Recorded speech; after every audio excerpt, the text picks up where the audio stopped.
Hey everyone, this is David. It's just a quick hit. It's a Wednesday afternoon. We got a lot to cover. I want to talk about Denise and Aaron.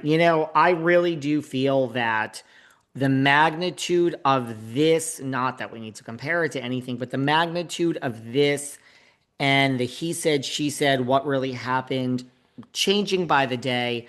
I feel this is like Erika and Tom. I feel much different situation, but we were here for that. This is changing every day. We are learning new facts. And I mean, August 8th, it's going to be such an interesting day when they have a preliminary, temporary um, restraining order it's not easy. You can't just go and get one. I mean, I'd like to get one against half the housewives, but I'm sure they'd like to get one against me. But you have to show cause. It's much easier than a permanent one. So I think August 8th, we're gonna find out so much when this stuff has that. The legal implications of this, what this means for the divorce. I have so much to say. I have so much to say about it, but we're going to table that whole discussion for another time. So I don't really want to get into the legal implications of all these claims from Aaron, all these claims from Denise, and what this actually means in terms of the money and the divorce. Because don't kid yourselves that that is on everybody's mind. Don't kid yourself that all these statements, there is money at stake. And so I do want to approach this from a legal point of view, just not now, just not today. We have too much else to get into. And I want to talk about the criminal aspect of it. If everything Denise is saying is true, what happens then and how does that affect the divorce? All of that we're tabling. If you're keeping track, we have talked about the fact that Aaron filed for divorce. We learned that, 250,000 a month. We learned he needs 105,000, he says, to live. That's what they're living on. We talked about that over the weekend and this past week. Aaron filed for divorce. Period. Wow, we're shocked. Poor Denise. She wasn't expecting this. We watched the reality show. Denise comes out and says she was suffering the abuse. We covered that in detail. Everything she claims against him, the choking, the father joined in on the verbal. She has pictures, a black eye, all of that. Go and listen to those episodes. What has happened? He said, she said. We're just bringing you up to speed for where we are now to fill you in on what has happened since then. Well, since then, look, hindsight is 2020, right? We are going back and now everything has a different context. Everything had a different context in Erika and Tom too, but there's a lot of stuff here in different context. Anything, lots of things will be used in the divorce. If there are criminal proceedings, lots of things could be used as well. Lots of stuff circumstantial, but let's just talk about the clips we're referring to. Obviously, this clip is going around and I went back and watched it this time where he was holding her hand at the party and she's literally trying to help him and saying, you are mic'd. I have way more experience, first of all, with these animals, the other castmates, than you. They're out for blood. Have you ever heard of a woman named Lisa Rinna? They're out for blood. This is your mic'd. This is on the record. And these producers, high producers, will use this against you, me. So I'm trying to help you shut your mouth and for your own good. And he says, don't speak to me like that or I'll crush your fucking hand. Generalization. So yeah, that has certainly a different context now, right? I mean, that's just how it is. And I don't know how you get around that. Then we have the reunion that season, which was on Zoom. Hello to COVID. We had Garcelle there. We had Teddy there. Lots of you don't like Teddy on the show. You wish her well with her health, but you don't want her back on the show. Okay, I get it. I've heard. So we have the reunion, and Sutton says at the reunion there is no excuse. There is no excuse for this because they all had a chance to watch this. Obviously, the ladies didn't know this scene when it was happening.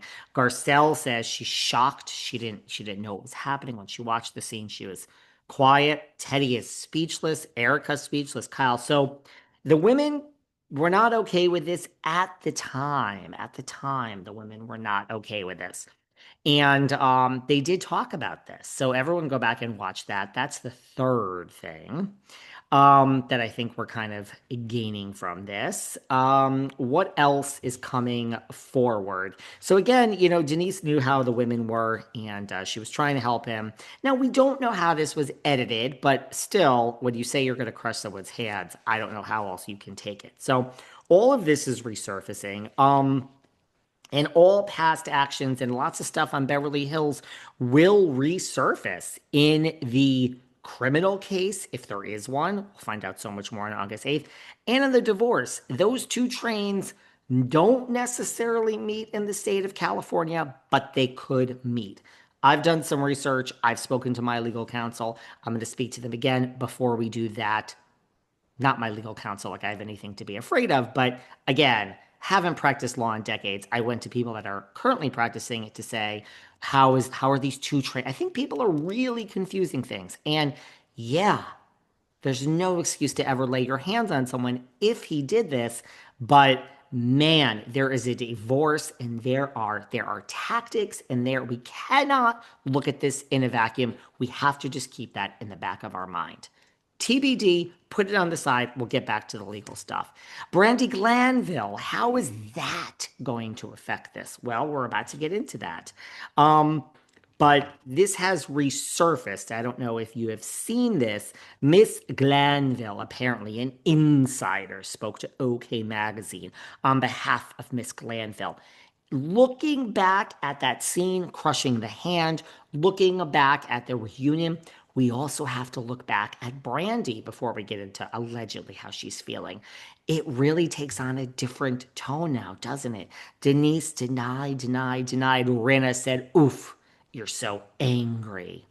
Well, Denise is sitting there the whole time being like, I mean, she said basically, if I have an affair, Aaron said he'd kill me. I mean, again, it's woman on woman. I understand the implications if this was a man, but that is what it was. That is why Denise never admitted this. That is the core. Even then, I said this.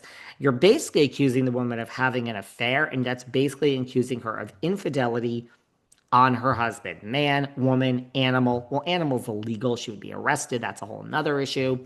But it really takes a new light now, right? That why she didn't want this to come out with Brandi. Maybe she was afraid for her life.